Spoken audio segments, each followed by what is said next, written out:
Let's start with our motivation. And thinking of the Buddha's great realizations, his omniscient mind, his having abandoned all the afflictive and cognitive obscurations, so that his mind is totally unobscured and can see all conventional and ultimate phenomena directly,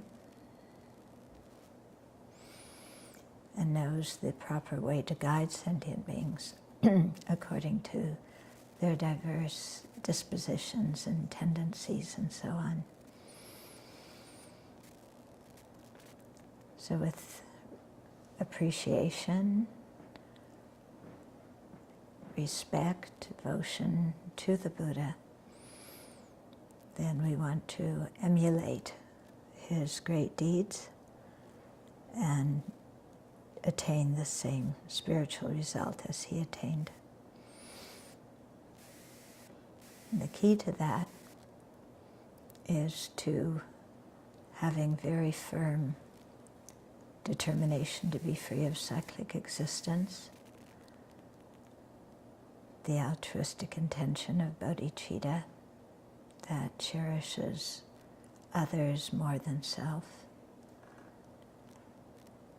and wants to attain full awakening for their benefit. And of course, the wisdom realizing the ultimate nature, which is what will actually liberate us. So we'll listen to teachings in order to learn how to generate all those qualities that are causes for the omniscient state of Buddhahood. And that's why we're here this evening.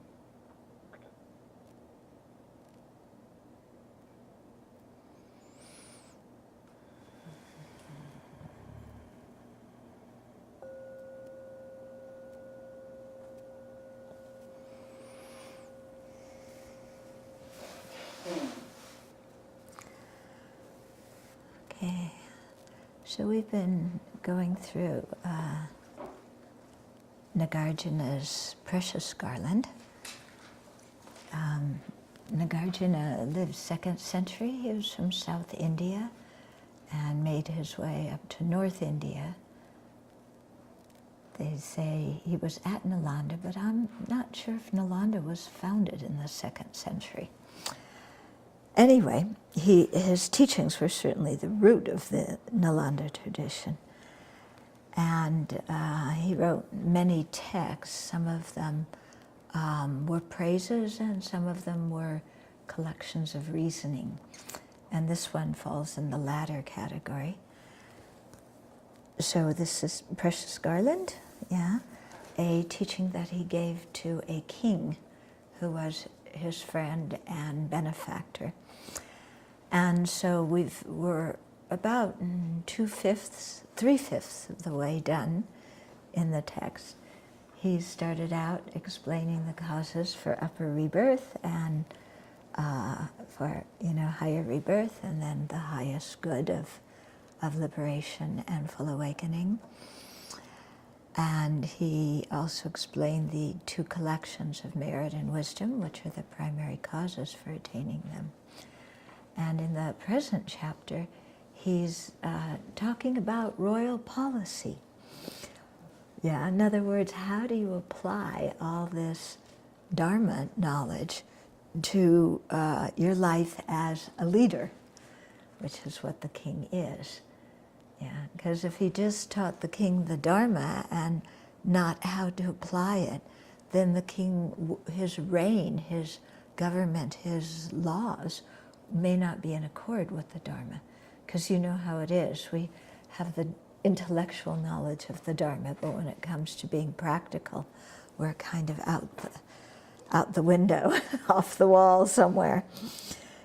So this chapter is quite beautiful. It's talking about how to be a leader and how to, do things that get your populace to support you, get your populace to create virtue, how to create peace in the kingdom. You know, as we get on further in this chapter, he even talks about, you know, the prison system and how to deal with criminals and all sorts of stuff. So the section that we've been talking about, was it's called training in vast actions and thoughts. That's the subsection of the 4th chapter that we're on right now. And so he's been advising the king to build monasteries and temples so that the populace can come and create merit and learn the Dharma. And by doing this, then of course the populace becomes more pacified. They also create better collective karma as a group, and that's going to bring much more peace and prosperity in the land. Okay, so last time we got up to verse 111, okay? 311, sorry. Yeah, so I'll review 311 and then go on. So he says, you know, he's been advising to create all these monasteries and temples and so on. And now he said, it is preferable not to create Dharma foundations that do not inspire an opulent king, because even after you die, it will not be praised. In other words, if you are a cheapskate and you establish a Dharma foundation that, you know, leaves an opulent king rather flat, then, you know, you haven't put in enough energy to create a beautiful space that's large enough for a huge number of people to come and practice the Dharma. Okay, so he's also, Nagarjuna is also kind of baiting the king a little bit, saying that, you know, if you don't do this well, then you're going to be criticized now and after you die as well. So, you know, the king maybe has a little bit of the 8 worldly concerns left in him, and, you know, he doesn't want to be criticized, and he also wants to please Nagarjuna, who's his teacher. Okay, so Nagarjuna is saying, if you don't do this, you're missing a great opportunity to create a lot of merit. Okay, and so he also says, if kings of equal or lower standing become famous through harmful actions, don't consider mimicking their harmful deeds in order to be famous. Okay, but if you want to be famous, then use your wealth to create Dharma institutions and make them so marvelous that the other kings around will go, wow, you know, look what this person did.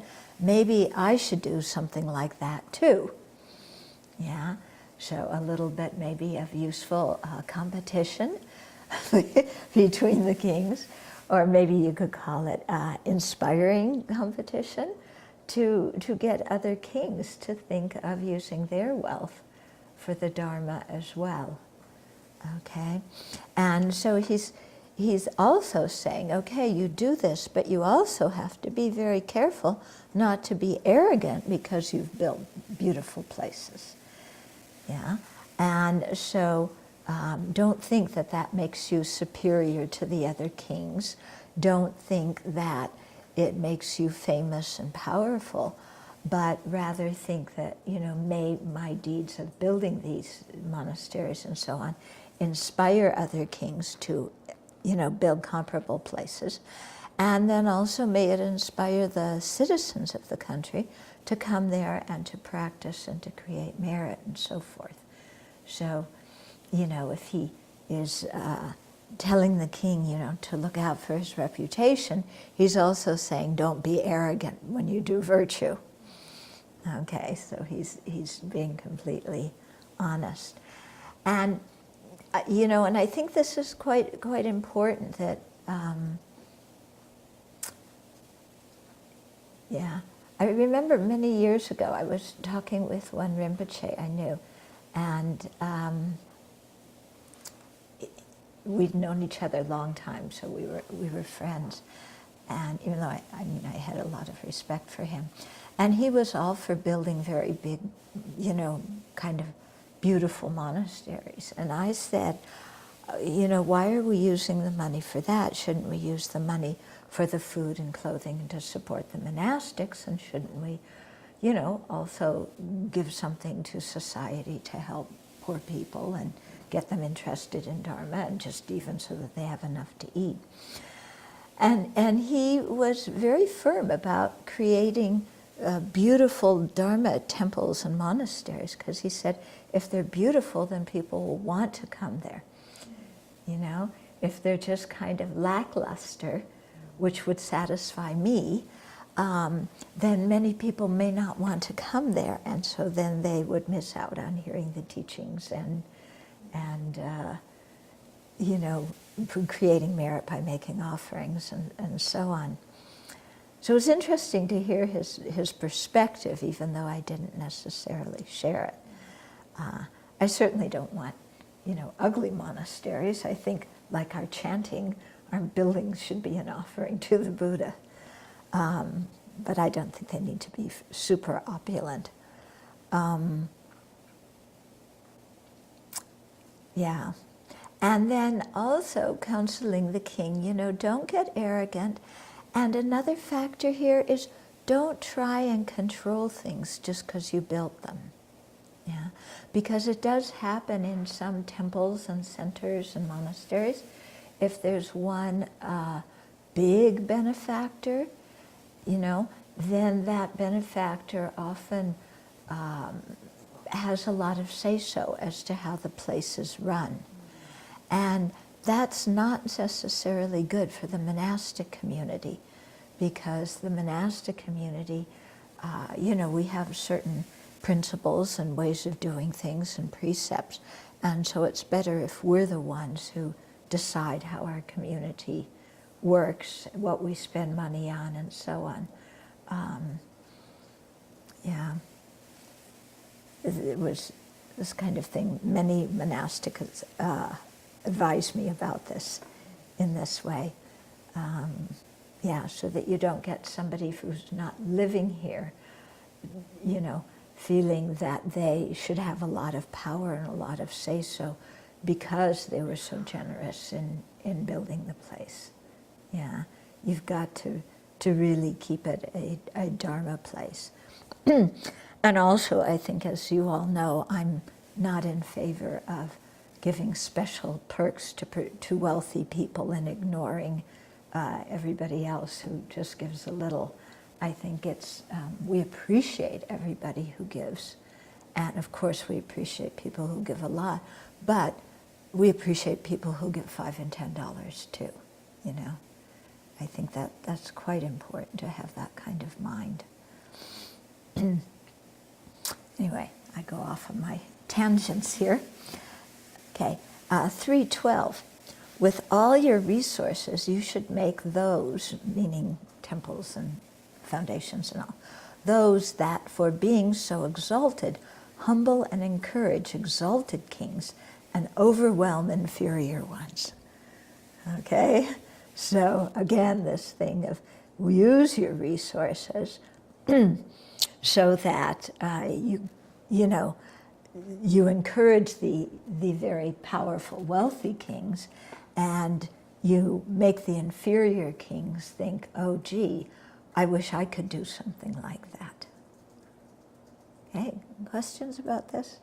Is that clear? Yeah? Okay, so he should instead think, may my deeds inspire other kings to construct learning centers and benefit the Dharma. Okay, 3:13. Giving up all your possessions, powerless, you must go to the next life.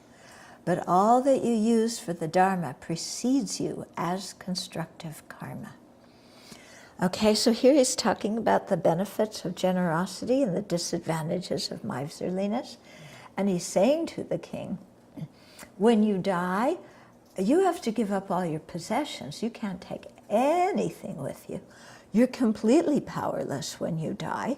You can't say, you know, wait, I'm the king who's dying, you know, listen to me, because it doesn't make any difference whether you're a king or a beggar or, you know, who you are when you die. So you must go on to the next life. But all that you use for the Dharma, so all the generosity that you made for the Dharma, will precede you into the next life in the form of virtuous karma, okay?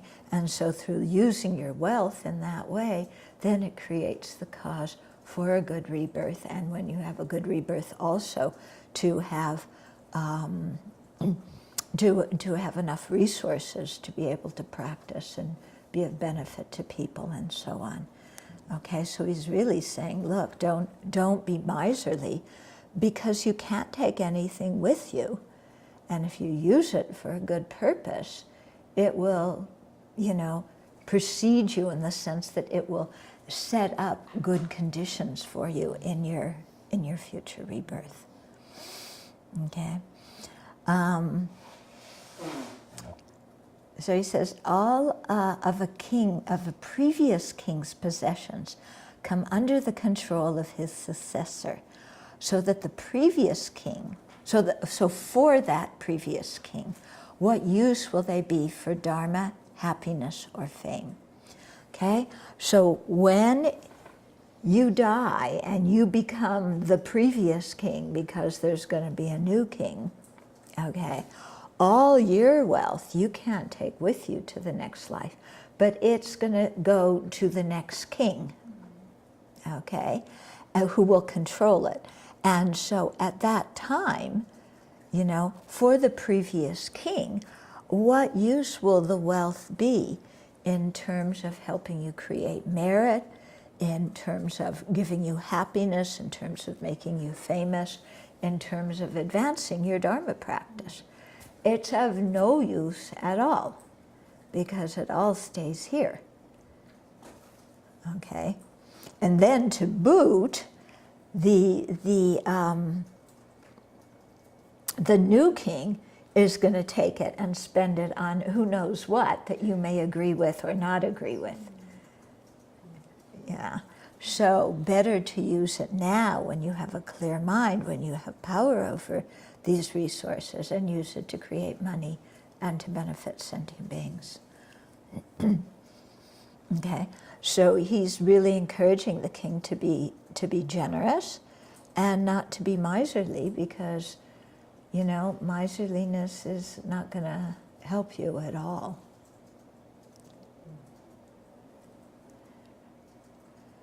Okay. Then that was 3:14. Then 3:15. You receive pleasure in this life from enjoying your wealth.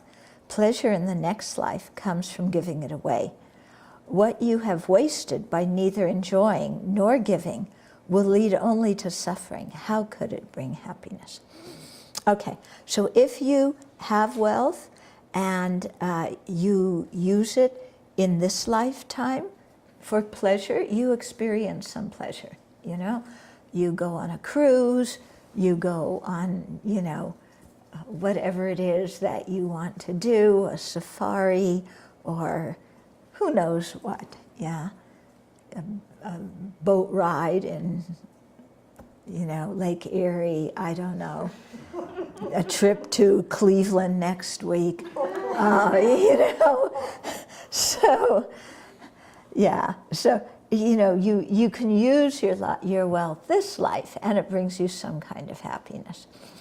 If you use your wealth to create good karma by helping sentient beings and advancing the Dharma, then you create lots of merit, and that will bring you much happiness in future lives.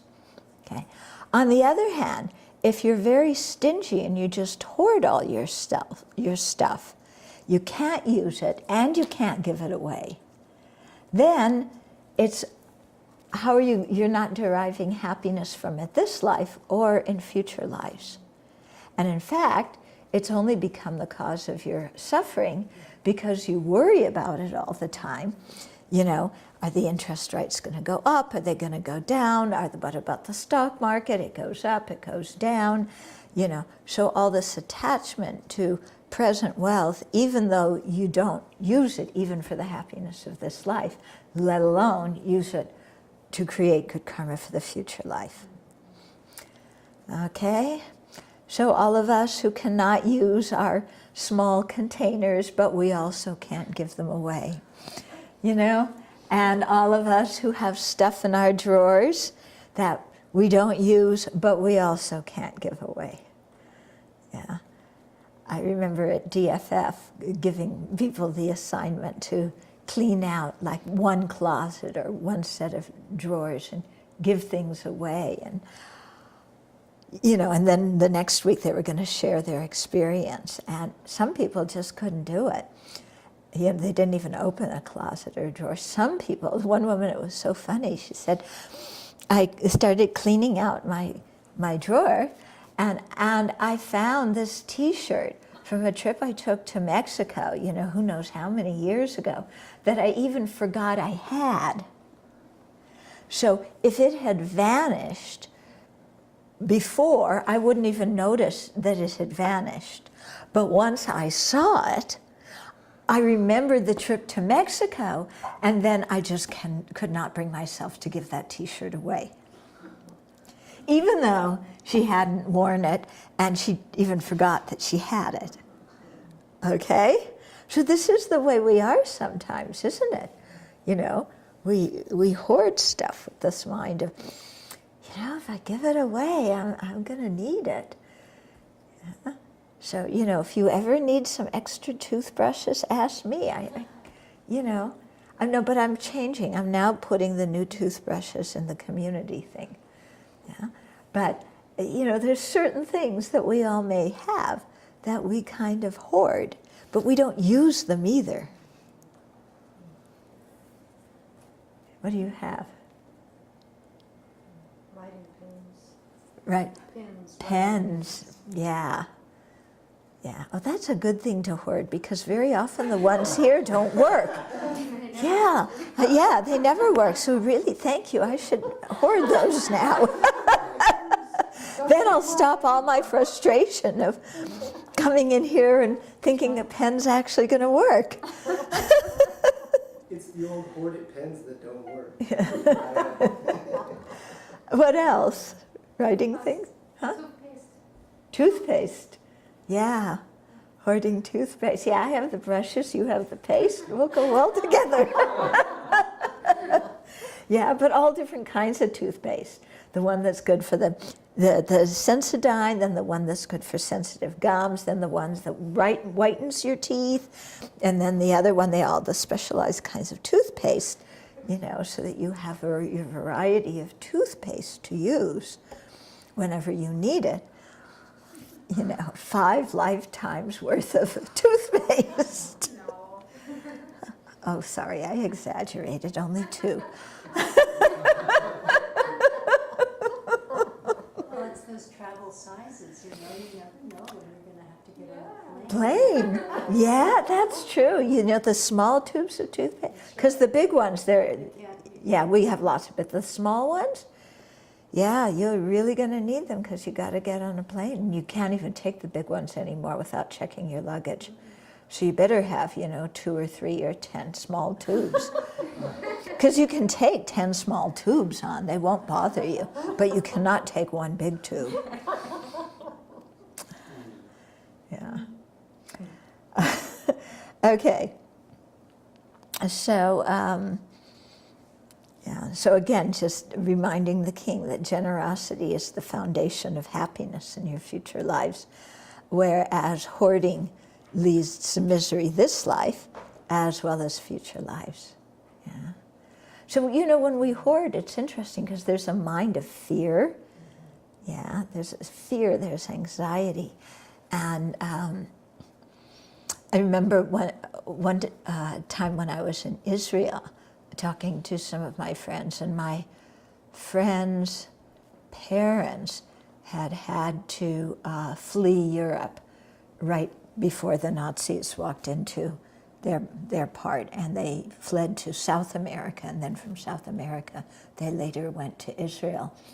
And he was telling me that their freezer is always full, you know, because his parents, when they were escaping, had nothing, you know. So there's this fear of not having enough food. And so now, when they can afford it, the freezer, you know, is always full. So, yeah, we may have certain things like that too. Mm-hmm.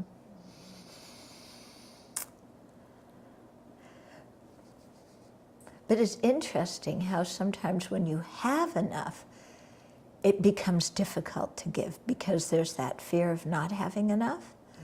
But sometimes, what my experience living in India, you know, in some of the poor areas, is that the people who were poor, and like the very poor Tibetans, they were extremely generous, kind of as if you have nothing, so why not give it away?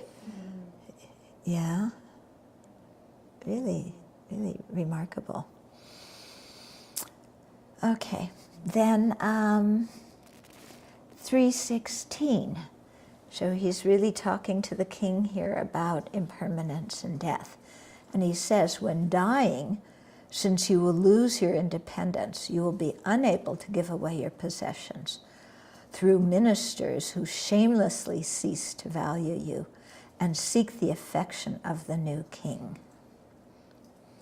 Therefore, while healthy, quickly use all your resources to build Dharma sites, for you stand in the midst of death's causes like a lamp in the midst of a storm. Okay, so he's saying when you're in the process of dying, you have lost your independence. Your body is too weak. Your mind is too confused. You cannot you don't have dominion over your possessions or over the court anymore. You know, because when you're actively dying, I mean, you got to pay attention to what's happening to you right then and there. And it's very difficult because the mind is confused, because the physical elements are absorbing, the body is weak, it's difficult to speak. People don't listen to you anyway because you're dying. And so he's saying, you know, look, all your court, all your ministers who are all so nice to you when you're alive because they want your favor, when you're dying, they're going to ignore you because they want to curry the favor of the new king. So they're not going to be around you.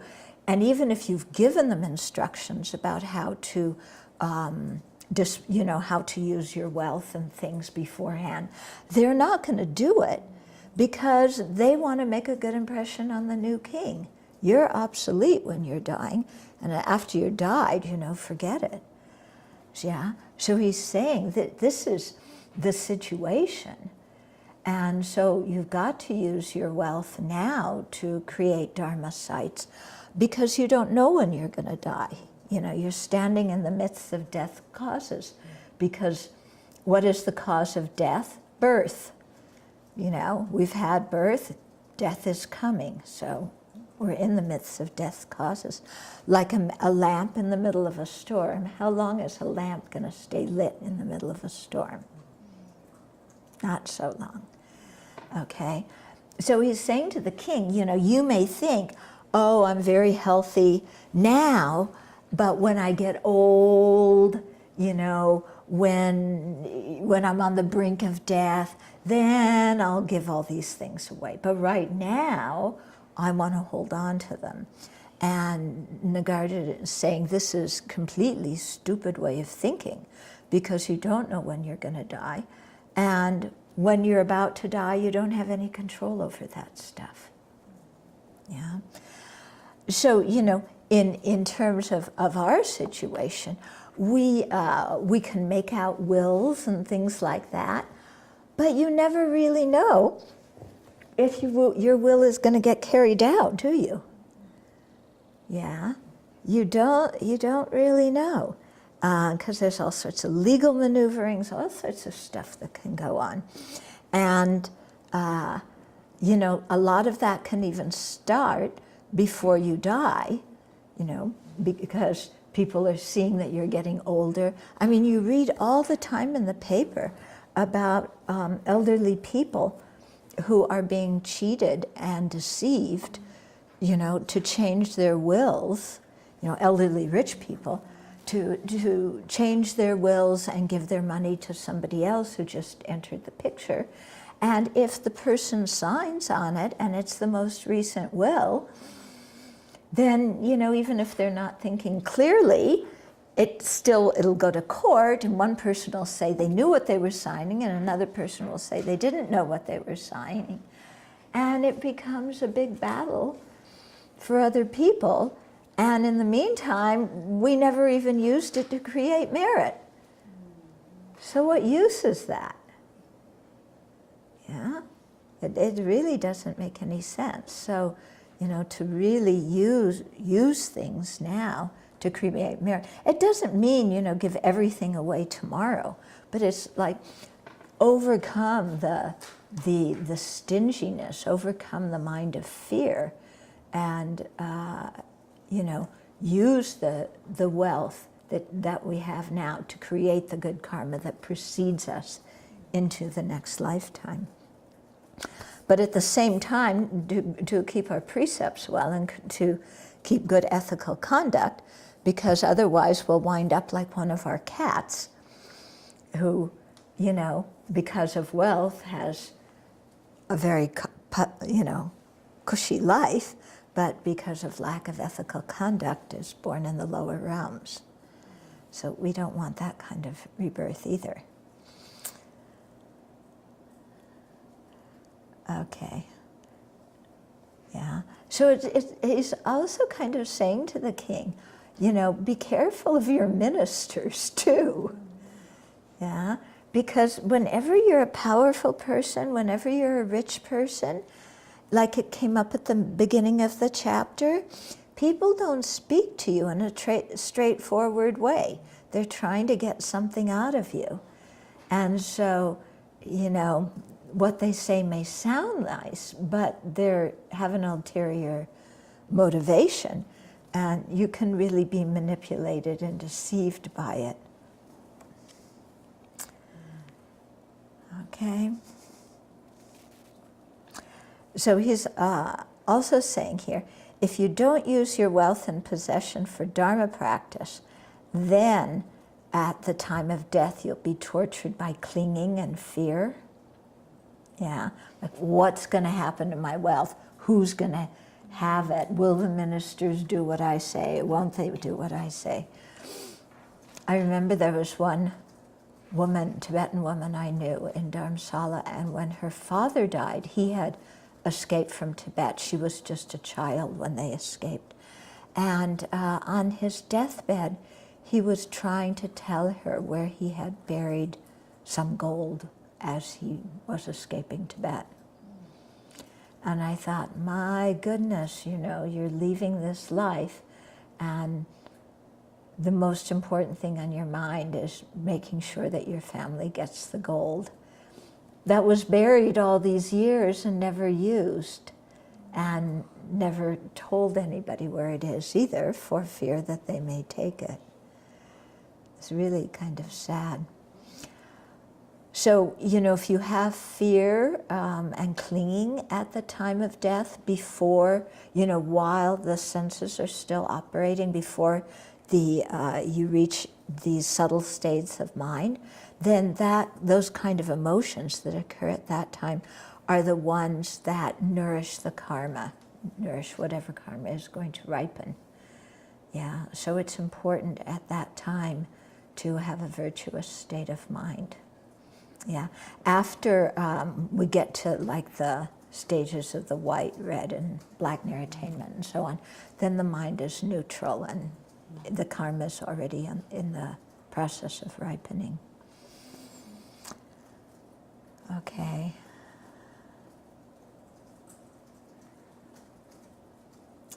Then 318. You should also preserve in the manner in which they have been established any other Dharma centers, temples, and such initiated by previous kings. Okay, so here he's saying, maintain any previously established Dharma sites. So in addition to building new things, maintain the ones that previous kings and ministers or patrons or merchants or whoever it was built. In other words, don't waste their efforts in creating these places. Continue them on. Yeah, and I was always impressed with the Buddha when he, because there were so many wanderers about who were, gathering alms in the villages at his time, and he would make sure that if there were some people who previously supported another group but now became his disciples, he would tell them, keep on supporting in some way the previous people. You don't have to give everything to us. And I thought, wow, that's really something, because even these other wanderers, they're practicing a path that doesn't work. But the Buddha didn't want them to suffer by not having their benefactors anymore. I thought that was incredibly gracious of him. Because otherwise it's so tempting. Oh, you're following me now. Yes, you can give all your money to me. Don't follow those. Don't give any to those people anymore. Okay, but that's not the way the Buddha had his Sangha do that. Okay, then 319. They should be attended. Okay, they should be attended by those who practice nonviolence, who are virtuous in conduct and keep their precepts, who are kind to guests, truthful and tolerant, who are not quarrelsome, and are always energetic. So here, he just got done encouraging the king to build these places, and now he's talking about the kinds of people to have as administrators, as Dharma teachers, and so on. Okay? So here he's talking about administrators or managers. Okay? So they, in verse 319, means all these Dharma foundations, educational foundations too. Okay? So they should be attended by those who practice nonviolence. Yeah, first condition. Yeah. There's not going to be violence, and these things are not going to, in any way, shape, or form, get used for any kind of violence in society. Either by selling the materials or by encouraging violence.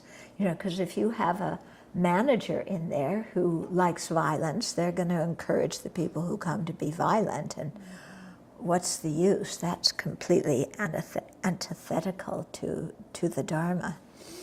Okay, so your manager, somebody who practices nonviolence, yeah? They don't haul off and strike somebody, and they don't encourage their staff to strike anybody or say that those people, should be beaten up or whatever, okay? They are people who are virtuous in conduct and keep their precepts. Yeah, so they're people who, the people who manage these Dharma sites, yeah, they have to be virtuous, keeping their precepts. They don't lie, they don't cheat, especially if it's somebody who is going to manage the Sangha's property. They have to be extremely honest, otherwise they create incredible heavy negative karma by misusing the Sangha's property. Yeah. And similarly, if you have a manager or a leader who doesn't keep their precepts well, what's going to happen to everybody else who comes there or lives there?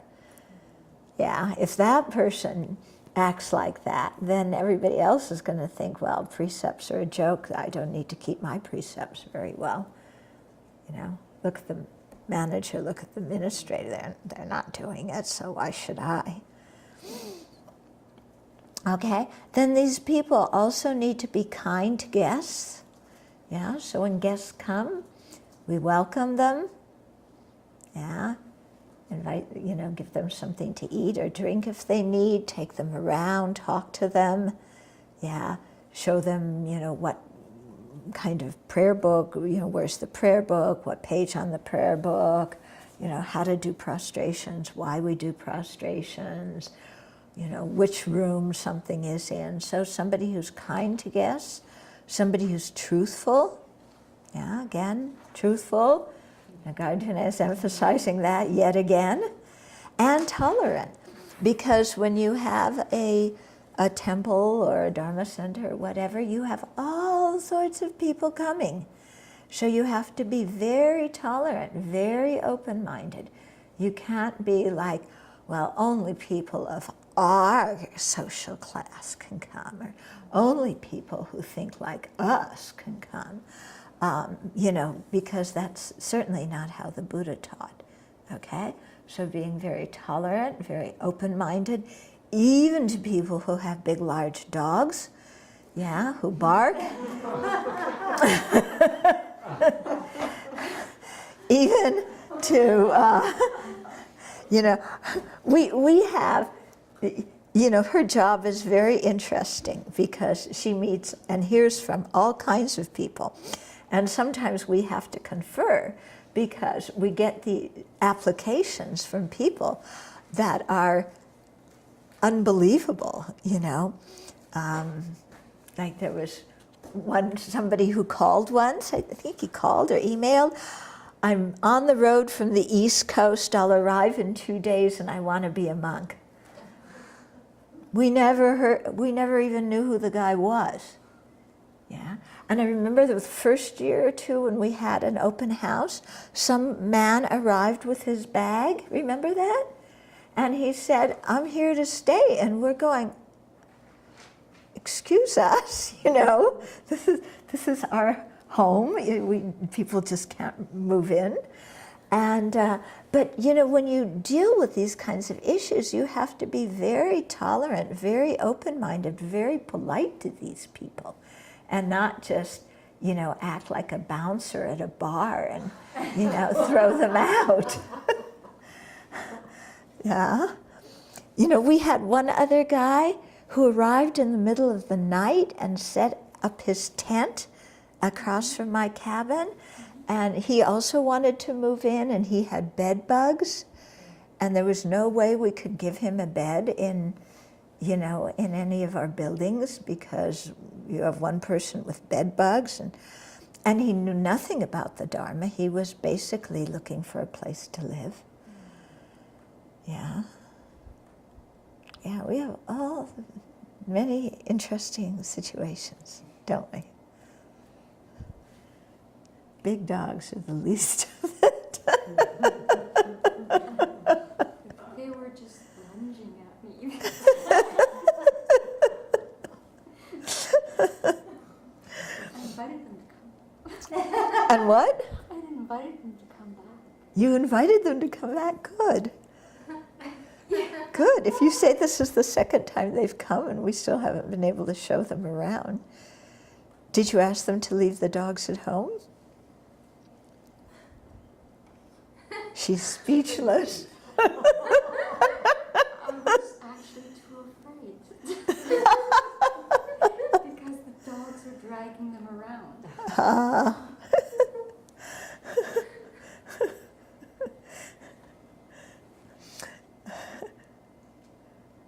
You think the dogs speak English?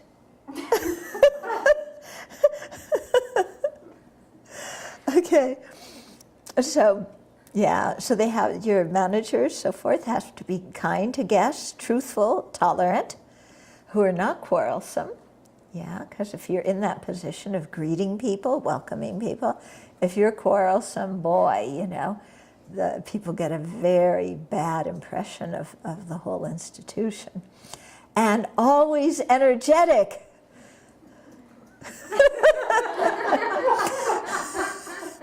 But this description here just isn't of our office manager. It's for all of us, how we should be, because we're all in that position of welcoming guests, okay, and of introducing people to the Dharma. And it's amazing how the first people somebody meets is, is often what determines whether they come back for the Dharma or not. If they meet somebody who can't give them the time of day, then they very often feel, well, what's the use of Buddhism if it produces people like this? Yeah, even though, that person may normally be very friendly and they're having a bad day, still the other person doesn't know that. Okay? So he's saying to the king, appoint suitable managers, and he's saying to the managers, this is how you need to behave and how you need to think in your own heart and feel towards other people. Okay, so the managers need to be trustworthy. They need to be skilled and competent, so that they can get things done, and so that the king can trust that they'll get done what they're supposed to get done. Yeah, because otherwise, if the king appoints people and then they don't do their job properly, then again, it's not good for the citizenry. Many people will suffer. Okay, so competent, energetic.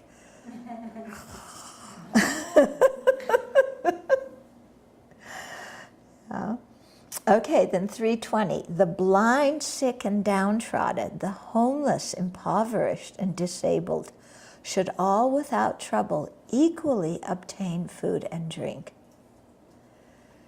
Okay, so if you're serving the public, then everybody should get equal portions. Everybody should be served equally. It's not just when the rich people come, then you take them around and you offer them tea and lunch and you chat with them. But the poor people or blind or sick or whatever you ignore. No, not at all. Okay, everybody is welcome and everybody gets food and drink equally. Okay, that doesn't necessarily mean you let everybody live there.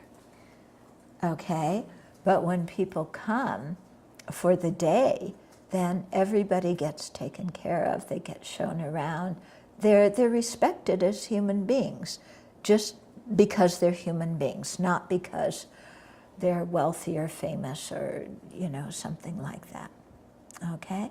So here you can see why the managers or why the people who greet the guests need to be tolerant, energetic, nonviolent, kind, because they need to overcome some of their fear of people who are blind or sick or downtrodden. Yeah, because sometimes if you haven't been exposed to people like that before, when you see somebody who's very ill, yeah, or you see somebody who's quite impoverished, it's rather shocking, and because people in our culture are very, very protected from things. Yeah, we don't see a lot of things in the world. And this is one thing I loved about the time I lived in India. You saw everything. It was all there. You walk into the train station and life is happening. People die in the train station. So, and you see people who are ill and poor and who nobody takes care of, and who are, some of them are deliberately disabled, so that they can be beggars. It's really a very sad situation. But anyway, you can see that if you're one of the people who are welcoming people to a temple or institution or foundation or whatever, we need to be friendly and open to everybody. Yeah, no matter what social class, no matter, what they look like or anything like that. Okay? And share food and drink equally with all of them. I read an interesting article reminding me of sharing food and drink there were 4 police officers who, I forget where it was, they went into a restaurant where they often eat, and they were sitting there having lunch. This was just yesterday or the day before, something like that. And some other people walked in, and they didn't want to sit next to the police, to the cops. They asked to be seated in an entirely different part of the restaurant. Yeah? So they went to another part of the restaurant. So the cops were discussing it, and apparently they saw it as an opportunity to transform this into a good contact. So they paid for the food of those people. And when the waitress gave the other people their their check, it was written on, this was paid for by the police officers that you didn't want to sit next to. And, and it was paid for graciously, And I thought, wow, that's the way to do it. That's the way to change people's minds. Yeah? So that was off the topic, but I think it, not really, yeah. Yeah, it shows something here.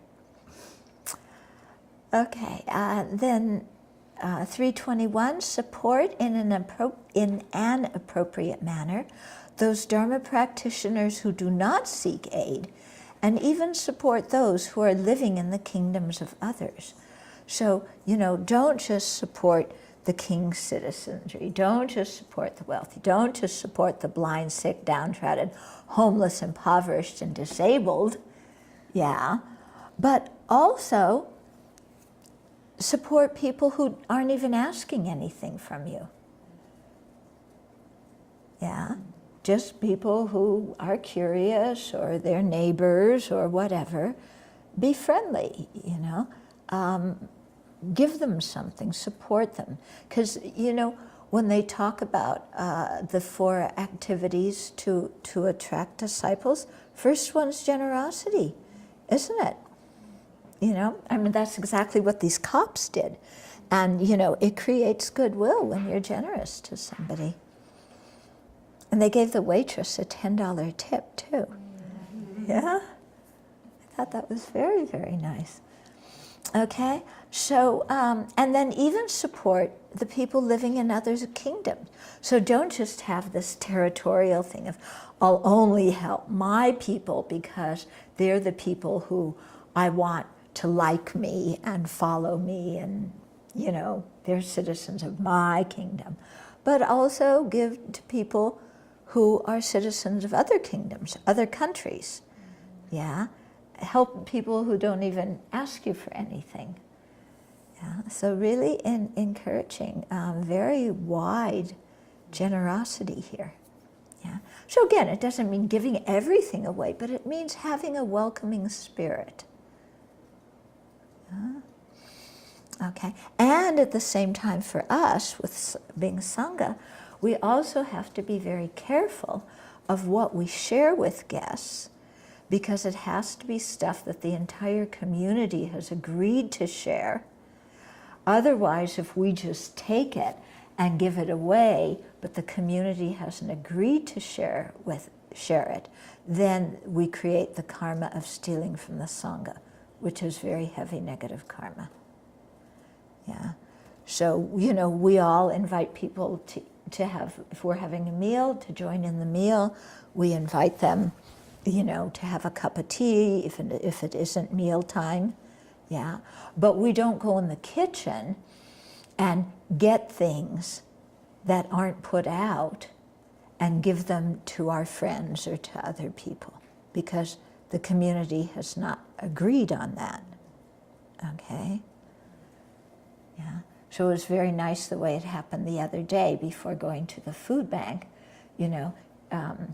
She listed the things that we had excess of, and then asked the whole community, do we agree to give this away? And we all said yes. So that's the way to do it. Okay. Then, Okay, 322. For every Dharma site, appoint Dharma teachers who are energetic, free of greed, knowledgeable, pious, and who will not hinder those practicing there. Okay, so every Dharma site, you should have kind and wise religious leaders. Okay, so you not only construct magnificent places, but you need to have excellent teachers there who can teach and guide the people. Okay, so you want people who are not lazy, who are not easily distracted, yeah, who are very kind, who like to talk about the Dharma, because many of the guests and the people who come, they want to ask Dharma questions. They have personal problems sometimes. They want to talk to you about a personal problem, so you need to be able to talk to them about a personal problem. Or if you don't feel comfortable talking about that problem, referring it to another monastic to do so. Okay, so it needs to be somebody who enjoys being with people, enjoys teaching the Dharma. Yeah, they should feel comfortable to help other people and give counseling, but without becoming emotionally involved in the lives and problems of the people who come. This is extremely important, and it's very easy for it to happen.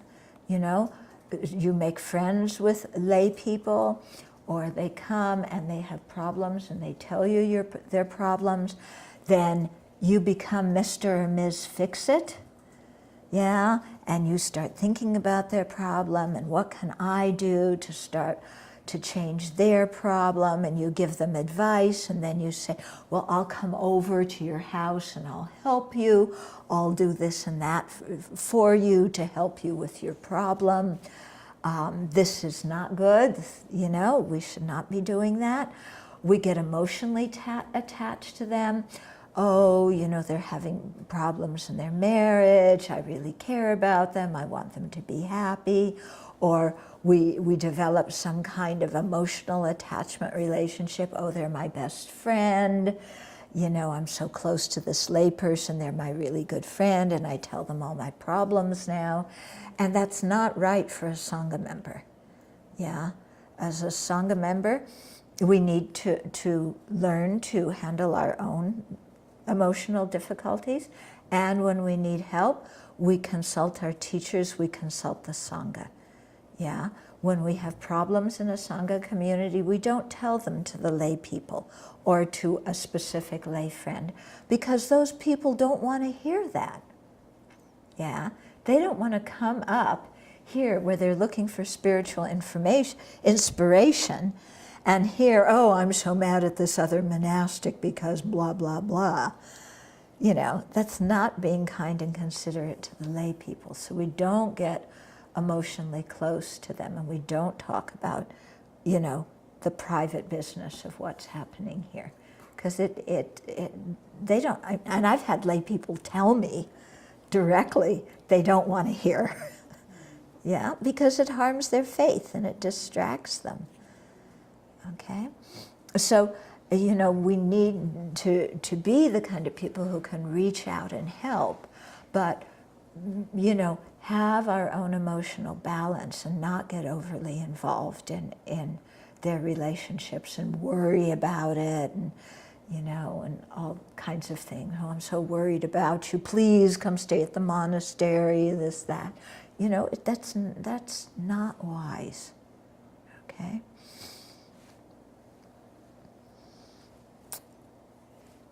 Yeah, Venerable Wu Yin talks about that a lot, because they don't have therapists and counselors much in Chinese cultures. And so the people come to the temples. So they come and they'll have marital problems, they'll have all sorts of problems. And, you know, and it's very tempting to get really involved, you know.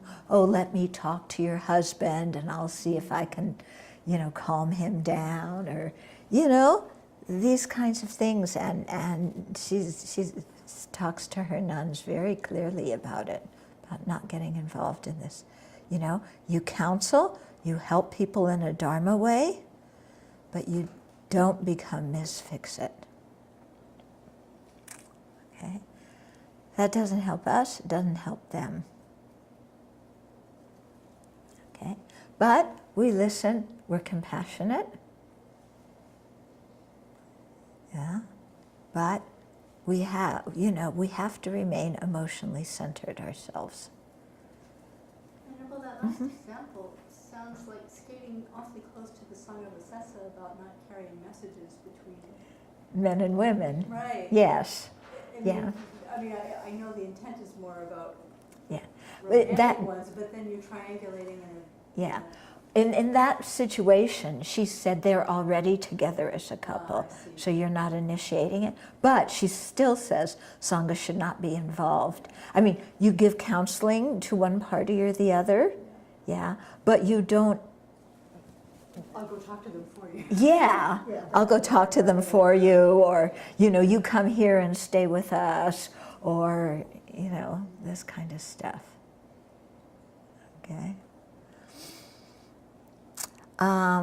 Okay, then such leaders also should be experts in acting according with the Dharma. Okay, so here the example is, if the Sangha is offered cattle or goats, this person knows how to skillfully care for the animals in accordance with the Dharma and should not harm or treat them roughly. So we don't get cattle and goats, we get cats. Yeah, so, or it applies to anything, Whatever people give us, we should know how to, care for the things so that they don't go to waste. It also says here that the leaders should not be disturbed by having to manage the offerings made to the Sangha, okay? So the leader should be able to supervise and make sure things are used properly, but they shouldn't have to, directly manage all the offerings and so on. That's the job of somebody else. And His Holiness has talked about that for Dharma centers. He says the teachers should not be involved in any of the financial things of the Dharma centers. They should just they should just teach and, not get involved in that kind of stuff. Okay, shall we pause and see if there's questions so far before going on to the next section? Just a comment when you shared first 18 about continue what the previous king has set up, and was thinking when I read that the Republicans in this country, if they would win the election, they want to undo everything. They want to undo, for example, Obamacare. Yeah.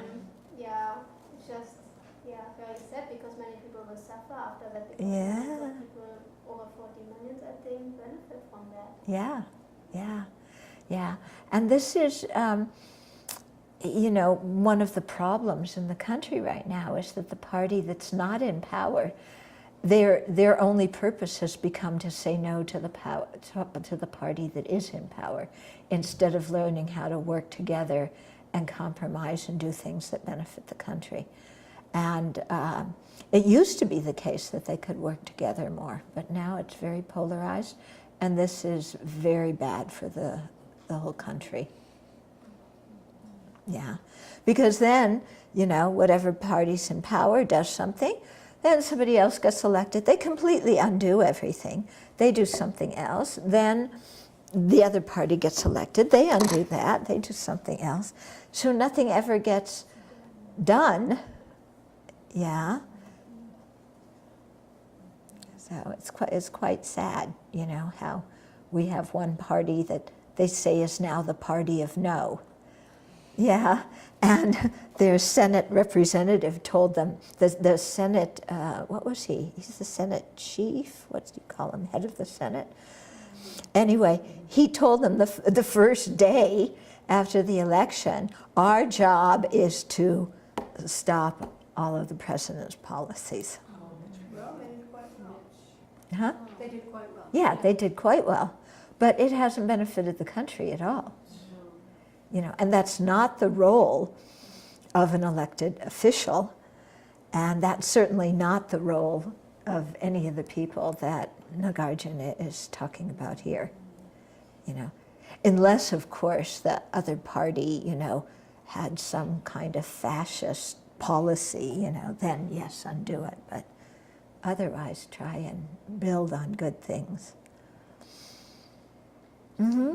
Comment. Another reason why it's great to live with a monastic community is if you're on your own, I think it would be very easy to get involved in people's lives as a single monastic somewhere. I think that would be very, very challenging. Yeah. Yeah. Yeah, as a single monastic living on your own. Yeah, then the lay people become your friends because you're not living with any monastics. So then you get very involved in their life. You know, take care of their kids, grandkids. You know, these are not things that we should be doing. Mm-hmm. Someone says, cleaning up my parents' home, many memories arise, and it's very difficult. Start from the beginning. Oh, so this person is cleaning up their parents' It's home, Many memories arise. It's very difficult to give, throw away, recycle, and you can see they have a lot of attachment. Yeah. Meditate on impermanence. It helps some, but do you have other suggestions? Meditate on impermanence more. Yeah. Meditate on death more. Yeah. If you're having a hard time cleaning out a house because you're finding all this memory, you're walking down memory lane and all your mementos and things like that, then you really have to think of your own death. And none of these things am I going to be able to take with me. And the next person who comes, who has to live in this place, or even if it's a relative who has to clean up when we die, if we saved all this stuff, they're going to look at it and say, what in the world is all this junk? Yeah. I recommend they have a friend like Venerable Senke come help them move. When I was leaving Seattle, she came over and I would kind of, to help one day, and I would sort of linger over something, she'd just say, toss it! It was so helpful. Yeah. So helpful. I had another friend who would come over and see the tossed pile and go, you don't want to give that away. Yeah. No, Venerable Senke. Venerable Senke just said, toss it, toss it. Yeah. Venerable Yeshu's good with that too. Very helpful. Yeah. Have another person who's not emotionally involved. Yeah. Yeah. Another person who looks at your little mementos and said, what kind of is this? Yeah. This, going through these teachings like last week, this week, reminded me quite a bit about in the Chinese history of the emperors, where there's a lot of stories about, some of them have very good intentions, but they lack wisdom. So in implementing some of these, actually is quite disastrous. Say that implementing some of these. When they try to do these deeds that they have advisors that tell them to do these kind of things, but because the lack of wisdom, they are led wrong ways. Uh-huh. Yeah, so sometimes the intention is there, but they're seen as weak emperors. Oh, okay. So you're saying a weak emperor, and the ministers tell them to be generous. Yeah, so they have intentions to build these things, and but because of lack of wisdom, they follow wrong advisors. Yeah. Yeah. Okay. So, yeah, but you always have to. That's the whole thing of, learning how to. If you're a leader, learning how to discriminate who to trust, who's a good advisor, who's not a good advisor. Yeah, and also to have some kind of inner emotional strength so that people can't manipulate you by flattery or so on. Because some of these weak emperors, that's what happened. They're so attached to people praising them that they'll make bad decisions to keep those people, you know, as their retinue or around them. Yeah. Now, whatever we do, we always need wisdom. Mm-hmm. So it's not being Mickey Mouse generous. Yeah. Yeah. Like I said, it's not just giving away all your wealth tomorrow and then you have to go, oh, I was generous for my next life. Now I have nothing. Can you give me some money? You know, that's not so smart. Yeah. For verse 322, the copy I have here is where he said teachers, it says appoint officials. Yeah, but I changed that because the meaning of the verse, you know, is teachers. Okay, yeah, and I changed it too, but it made me think about how, I think in Thailand they had a board that was, a government board that was controlling the monastics, or maybe they still do. I don't know. Yeah, And how that can be so dangerous to have the government get into where they control things. And in verse 311, you touched on that. Benefactors not trying to control. Yeah, but also the government control. And the Buddha made it very clear he never wanted the government to control the Sangha. But you look, and in many cases, I mean, in Thailand, it's a big thing. The government does control the Sangha. Their initial motivation was to upgrade the standard of the Sangha's knowledge by creating levels of degrees and exams that people had to take so that they would have more knowledge and do things. But in the process of doing that, they, you know, they kind of cut out the traditional role of the monastics in the villages, which often was to act as doctors and do things that chased away the ghosts that were afflicting people and, you know, this kind of thing. And now it's actually quite rigid, and you can see that in the issue regarding bhikshuni ordination. You know, that this, you know, that the Sangha, the male Sangha does not want it. The secular government had passed a law in 1928 about making it illegal to ordain bhikkhunis. And so then the Sangha is supporting that law because it agrees with their ideas. So it, you know, it gets complicated when the government is involved, yeah, and it gets complicated too when you have a big ecclesiastical bureaucracy, you know, like what's happening in the Vatican, you know, very complicated in Thailand. You know, with the whole bureaucracy. On the other hand, you have the Tibetan situation where, you know, people think of His Holiness as a pope. He is not a pope. You know, he has no control over what people do. And, you know, people say yes to him and then they go do whatever they want. And there's very, you know, in many situations, there's very little he can do. And he said, you know, because sometimes if, let's say, some monks go out to another country and they're not behaving properly, then His Holiness gets letters complaining about them. But he says, you know, if they don't listen to what I say when I give teachings, why are they going to listen to me now when they aren't following the teachings and they're in another country? Yeah. And there's no bureaucracy as such whereby he could, you know, kind of demote them or something like that.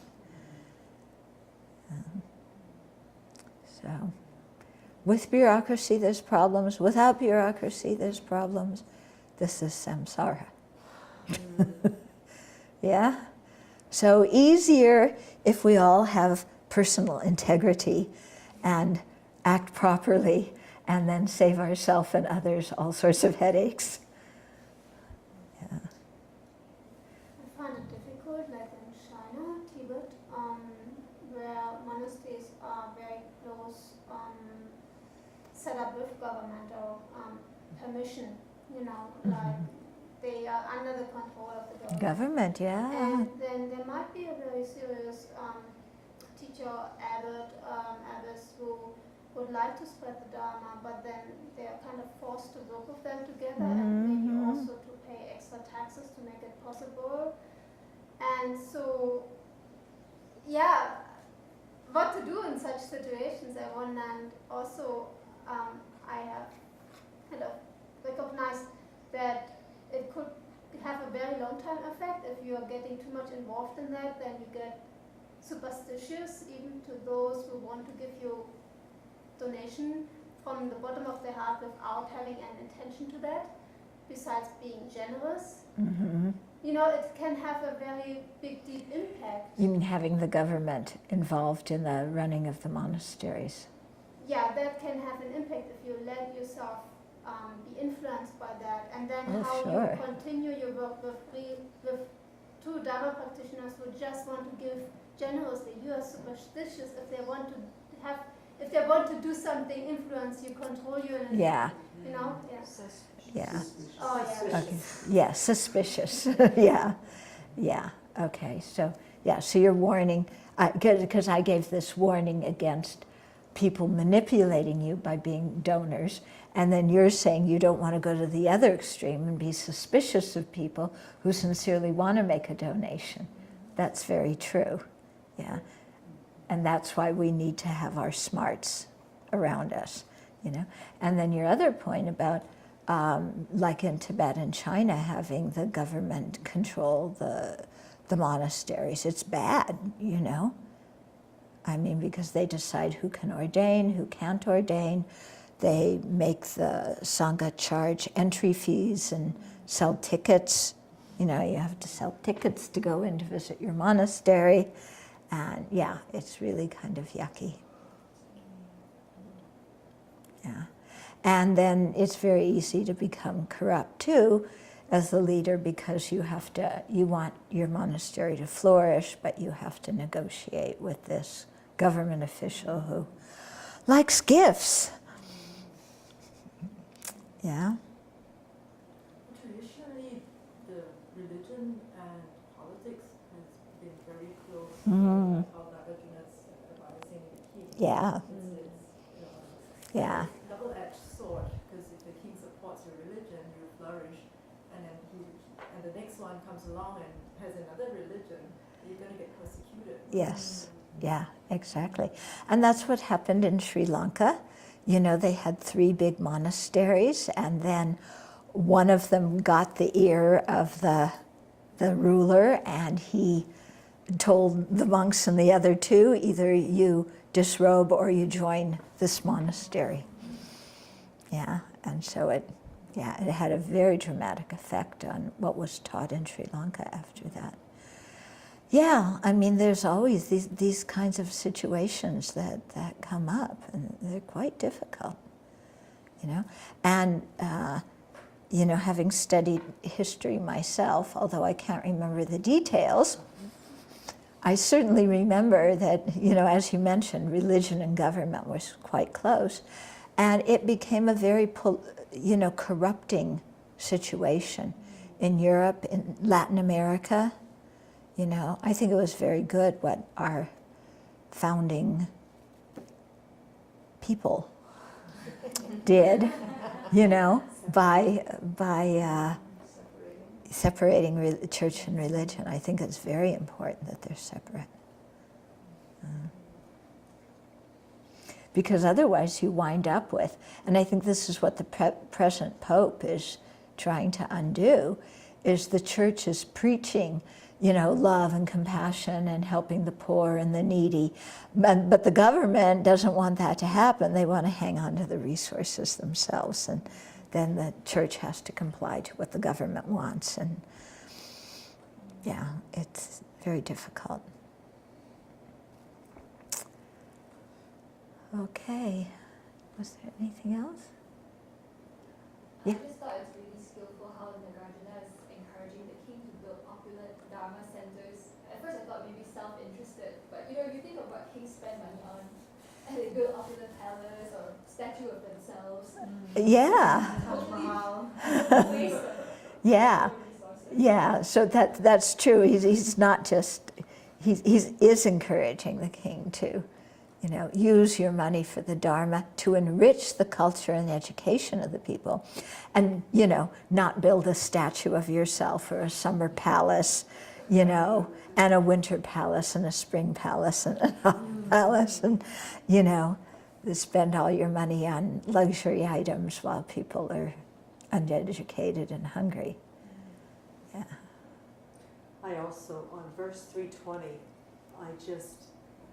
there's just part of me that says, in this country, if there was some way that we could reconfigure the money spent warring in the world to take care of all the blind, sick, and down, Yeah. we would have more than a money 10 times over to take care of every poor disabled person in this country. Yeah.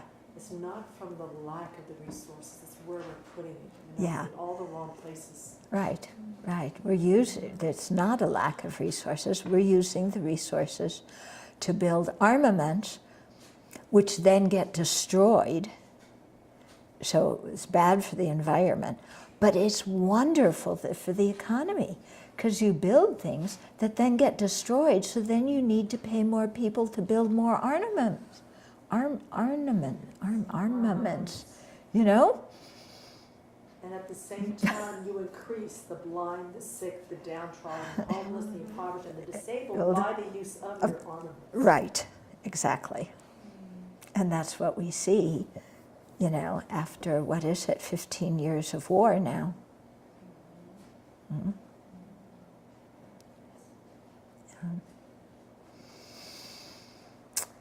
Okay. So then, okay, so we're stopping at 323. Okay. Yeah. I mean, it's quite interesting if you read these verses, you know, policy experts who are pious, polite, pure, devoted, courageous, of good family, ethically outstanding, and grateful. And hard to find. And if you look at, you know, the lack of policy, you know, in the present election, we're not having a discussion of policy like we should be doing prior to an election. You know, we're having reality TV, aren't we?